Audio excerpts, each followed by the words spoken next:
All your base are belong to us. This game was given to me by Madison Hartley, so special thanks goes out to her.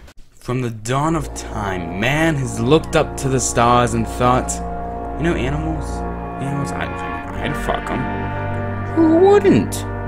And God looked down upon them, and then turned to his right, exactly his right, and said to Gabriel, we really fucked up there, like, we need to fix that, like really bad. Like, how long will that take? Like, and then Beam is in it somewhere.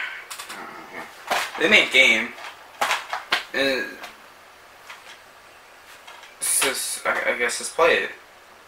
I just got put in the game. Now, if only I could remember how to put in the game.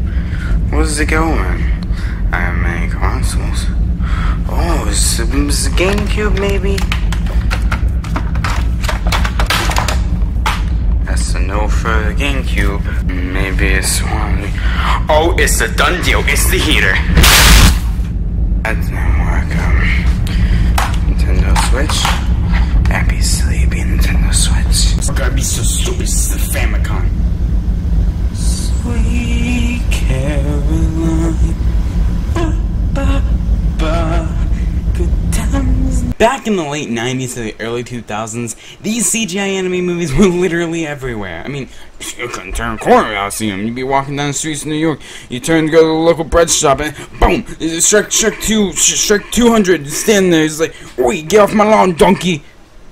But they're always fun to watch as a kid. They were just, I don't know, they had this certain feeling to them. But even as a kid, one stood out to me. The Bee Movie. Even back then, when I was 5 years old, I knew it was a bad idea. Not saying something. Like, whose idea was it to take Jerry Seinfeld, an actor who the whole target audience is, one, never heard of, and two, he isn't even popular at this moment. Like, this is 2007, 9 years after the end of Seinfeld, and someone's like, hey, let's take Jerry Seinfeld and make him a bee.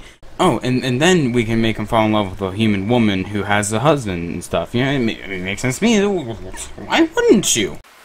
I don't see anything wrong with it. It's just a bee and a woman sharing their love. There's a lot of things over there. So we go in a lot of places. Maybe not Texas, but New York was. That's a misdemeanor. So the game starts off and you get this newscast, and it sort of sets up the whole entire idea of where this takes place. But at the same time, it kind of is useless. You see, what it says is that Barry is kind of telling his story after everything, so we didn't really need it, and they could have just, you know, had us play through the story. Whatever, let's just watch the rest of this, and let's get to the... Wait a second. This game just break the fourth wall, try to tell me it's fun, and exciting, and challenging.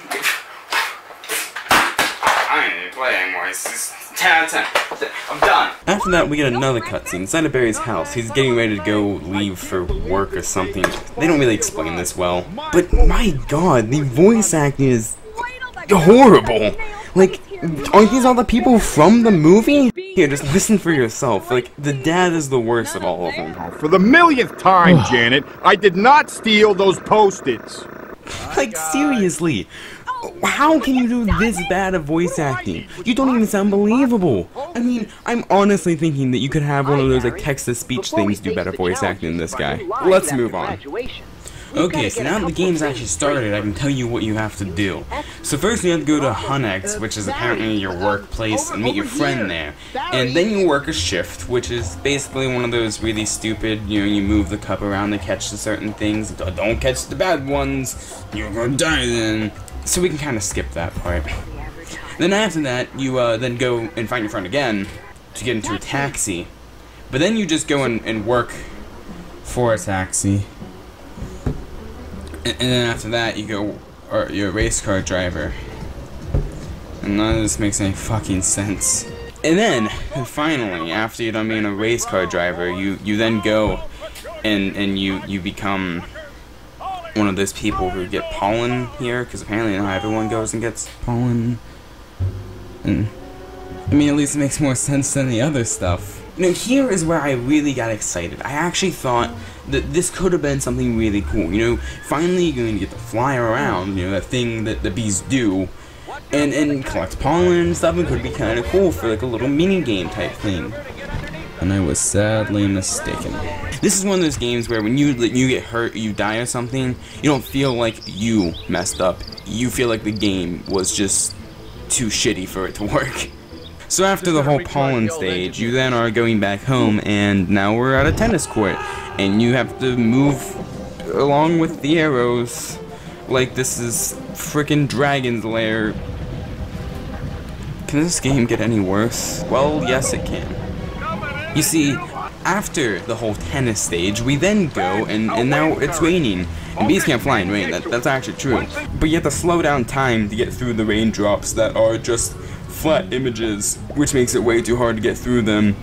And then you go into some person's house where you then have to fly in front of their faces to get their attention, make them run away, and then get let outside, even though it was just raining and now it isn't. And after that, I stopped playing. Because guess what?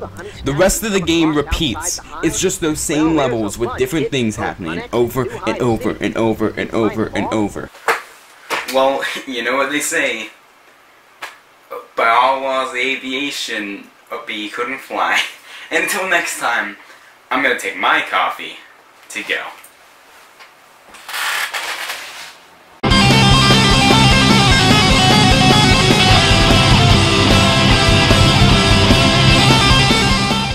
Hey, I hope you all enjoyed. If you did, make sure you like. If you want to see more videos like this, subscribe. And if you want to keep up to date on all Cadency news, follow me on Instagram and Twitter.